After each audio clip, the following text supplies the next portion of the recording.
যদিও উত্তৰ পাইছোঁ মাননীয় মন্ত্ৰী মহোদয়ক ধন্যবাদ জনাইছোঁ। শেহতীয়াকৈ মাননীয় মুখ্যমন্ত্ৰী ডক্টৰ হেমন্ত বিশ্ব শৰ্মা ডাঙৰীয়াই যেতিয়া পাছত পেৰেড হৈছিলে আছাম ফৰেষ্ট প্ৰটেকশ্যন ফ'ৰ্চৰ শেহতীয়াকৈ 940 জনক নতুনকৈ নিযুক্তি দিছিল। তেখেতে মুখ্যমন্ত্ৰী ডাঙৰীয়াই বক্তব্যত প্ৰকাশ কৰিছিল যে অসমৰ বন মাটিকালি 26,832 স্কুৱেৰ কিলোমিটাৰ। আৰু লগতে মাননীয় মুখ্যমন্ত্ৰী মহোদয়ে কৈছিল যে covering 34.21% of the state geographical area. এইটো দিশ যদি চোৱা যায় বৰ্তমানলৈকে আমাৰ অসমত দুটা আছাম ফৰেষ্ট প্ৰটেকশ্যন ফ'ৰ্চ আছে।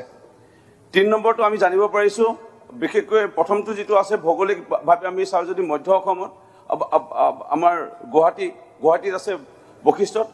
দ্বিতীয়টো যদি আমি চাওঁ অকণমান আগলৈ গৈ পেলাই চিকনিত। এতিয়ালৈকে তৃতীয়টো প্ৰস্তাৱ আহিব বুলি আমি শুনা পাইছোঁ লখিমপুৰ পিনে অৰুণাচল বা যিটো আমাৰ সীমান্তৰ সুৰক্ষাৰ কাৰণে এইটো ভাল এটা পদক্ষেপ। উজনি অসমত যিহেতু বিভিন্ন ৱাইল্ড লাইফ চেঞ্চুৰী আছে, ৰিজাৰ্ভ ফৰেষ্ট আছে, সেয়েহে আমি অনুৰোধ জনাইছোঁ যদি উত্তৰ পাইছোঁ বৰ্তমান চৰকাৰৰ পৰিকল্পনা নাই চতুৰ্থটো অসম নাগালেণ্ডৰ সীমামূৰীয়া মৰিনী সমষ্টিত প্ৰদান কৰাৰ তথাপিও মানে আমাৰ চৰকাৰখনে চিন্তা কৰিব নেকি বা মন্ত্ৰী মহোদয়ে চিন্তা কৰিব নেকি আমি আহ্বান জনাইছোঁ। অধ্যক্ষ মহোদয়, মাননীয় সদস্যগৰাকীয়ে আমাৰ গিবন যিখন ৰিজাৰ্ভ মানে হলঙাপাৰ গিবন ৰিজাৰ্ভ ৱাইল্ড লাইফখনৰ প্ৰতি তেখেতৰ যথেষ্টখিনি গুৰুত্ব তেখেতে সদায় আৰোপ কৰি থাকে। আৰু ফোনযোগে মই কথাও পাতি থাকোঁ তেখেতৰ লগত বিভিন্ন সময়ত বিভিন্ন সমস্যা লৈ।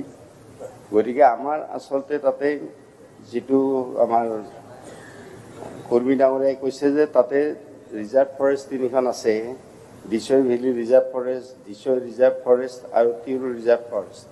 এই গোটেইকেইখন নাগালেণ্ড বৰ্ডাৰৰ লগত এডজাষ্টেণ্ট। আৰু তাতে আমাৰ হলঙাপাৰ ৰিজাৰ্ভ ফৰেষ্টখনৰ লাগি আছে। এতিয়া মাননীয় সদস্যগৰাকী কোৱা মতে আমাৰ 3টা আমাৰ ফৰেষ্ট বেটেলিয়ান আছে আৰু তেখেতে কৈছে ক'ত ক'ত এই বেটেলিয়ানকেইটা আছে। গতিকে আমাৰ 4ৰ্থ বেটেলিয়ানটো এতিয়ালৈকে আমাৰ হোৱা নাই। যদি মাননীয় মুখ্যমন্ত্ৰীয়ে আমি আলোচনা কৰি আছোঁ, যি নহওক সেইটো বেলেগ কথা। গতিকে মাননীয় মুখ্যমন্ত্ৰী ডাঙৰীয়াই যদি আমাক 4ৰ্থ বেটেলিয়ান এটা দিয়ে, চৰকাৰে যদি আমাক 4ৰ্থ বেটেলিয়ান এটা দিয়ে, তেতিয়া আপোনাৰ কথাটো নিশ্চয় বিবেচনা কৰা হ'ব। সেইটো মই কথা আপোনাক মানে আশ্বস্ত কৰিলোঁ।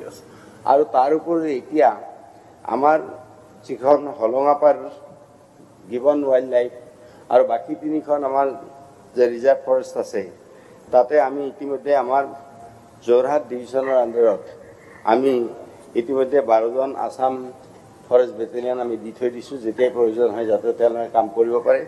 আৰু ইন এডিশ্যন টু ডেট আমাৰ যিটো গেলেকীত যিটো আমাৰ 4th কামাণ্ডো বেটেলিয়ান আছে আছাম পুলিচৰ, গতিকে 4th আছাম পুলিচ বেটেলিয়ানৰ কামাণ্ডো ফ'ৰ্চৰ পৰা আমি প্ৰায় 38 নাম্বাৰ কামাণ্ডো বেটেলিয়ান যোৰহাট ডিভিশ্যনৰ আণ্ডাৰত দিয়া হৈছে। আৰু যেতিয়াই তাতে প্ৰয়োজন হয় তেতিয়াই তেওঁলোকে তাত কাম কৰিব পাৰিব। সেই কামাণ্ডো বেটেলিয়ান এইটো একশ্যন গ্ৰুপ বুলি কোৱা হয়। সেই একশ্যন গ্ৰুপটো আছে আৰু ফৰেষ্ট বেটেলিয়ান